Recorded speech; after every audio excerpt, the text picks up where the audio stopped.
¿Ustedes alguna vez han visto esa moda de los narco-influencers?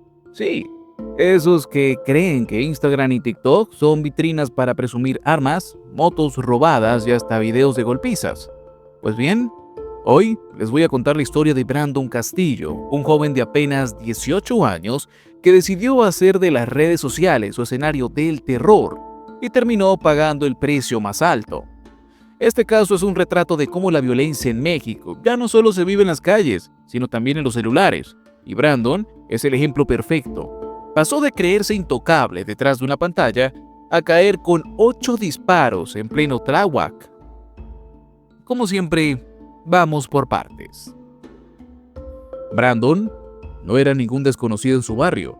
A sus 18 años ya tenía fama de bravucón, de esos que no dudaban en mostrar pistolas en cámara y presumir videos golpeando gente.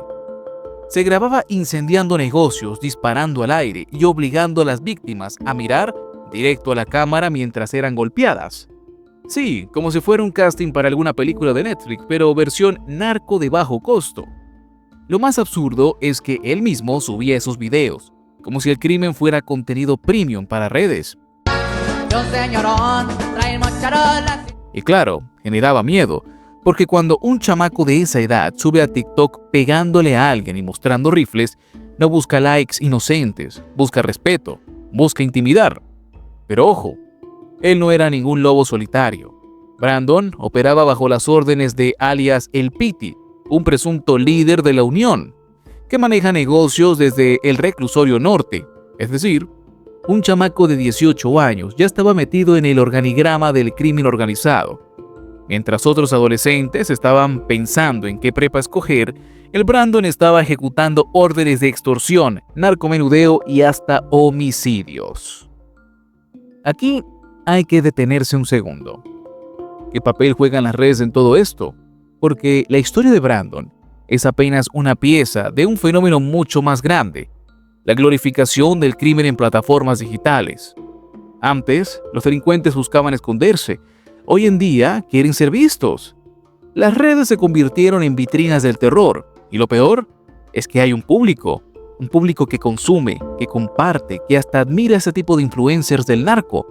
El caso de Brandon muestra esa línea difusa entre la fama y el miedo, porque mientras algunos veían sus videos con morbo, otros sentían el mensaje: si no pagas la cuota, te va a pasar lo mismo que al de este video. Es decir, las redes como herramienta de extorsión pública.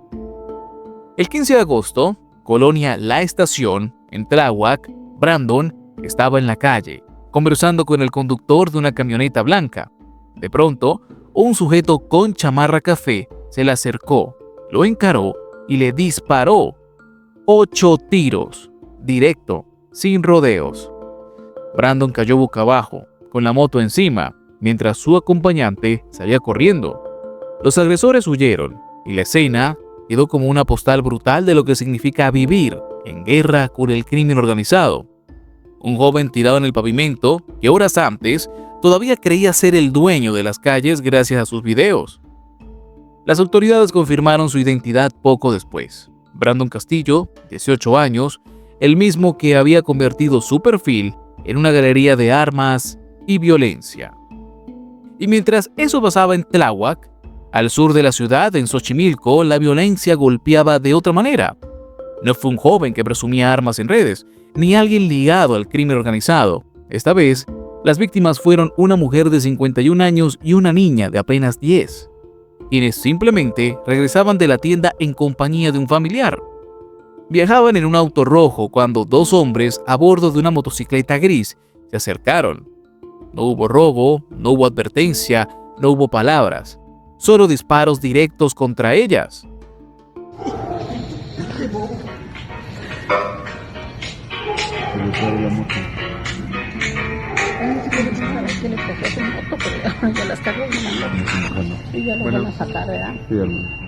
El conductor, desesperado, detuvo el vehículo y pidió ayuda a los policías más cercanos, pero ya era tarde. Ni la mujer ni la niña lograron sobrevivir. Aquí la narrativa cambia radicalmente.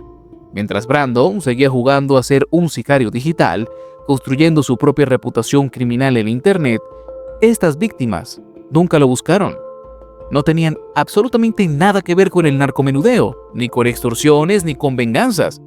Eran parte de la vida cotidiana de un barrio que, de pronto, se convirtió en escenario de una tragedia. Este contraste es lo que más duele.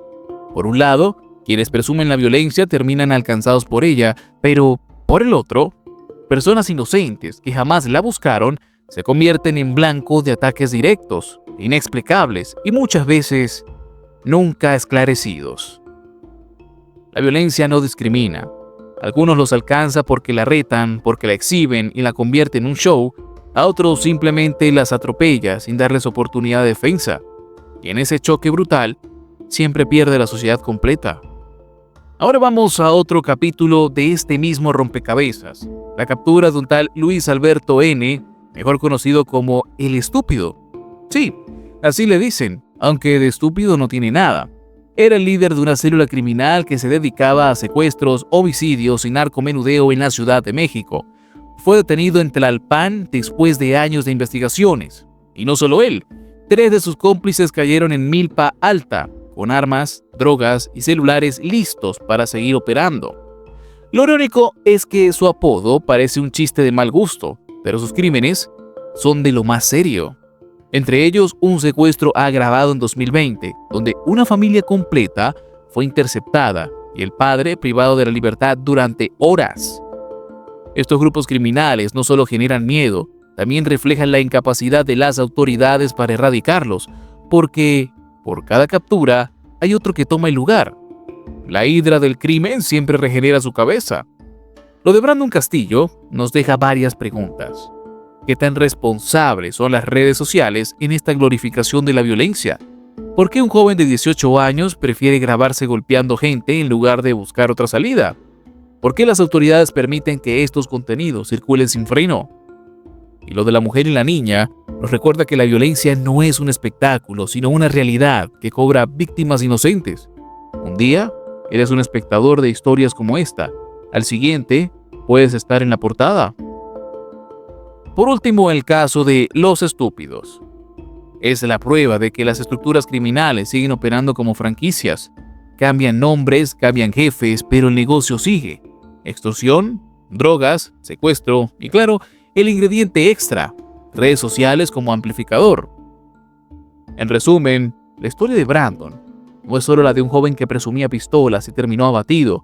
Es el reflejo de un país donde la violencia se mezcla con la cultura digital, donde la vida se juega en la calle y en el algoritmo. Y es también la advertencia de que nadie, ni siquiera un narcoinfluencer, es intocable. Mientras tanto, las familias de Xochimilco lloran a una mujer y a una niña, y las autoridades presumen la captura de El Estúpido como si fuera un trofeo de la lucha contra el crimen. Pero el fondo del problema sigue ahí. Un sistema que normaliza la violencia, que la convierte en contenido y que deja a la sociedad atrapada entre likes y balas. La moraleja es clara. Las redes no te hacen más fuerte, ni más respetado, ni más intocable. Brandon creyó que sí, y su historia terminó escrita con 8 disparos en una calle de Tláhuac. Si te gustan nuestras investigaciones, te invitamos a ver más de ellas en nuestro canal. Subimos contenido diariamente. Recuerda que somos Nación y Frontera y estamos aquí para traerte la verdad.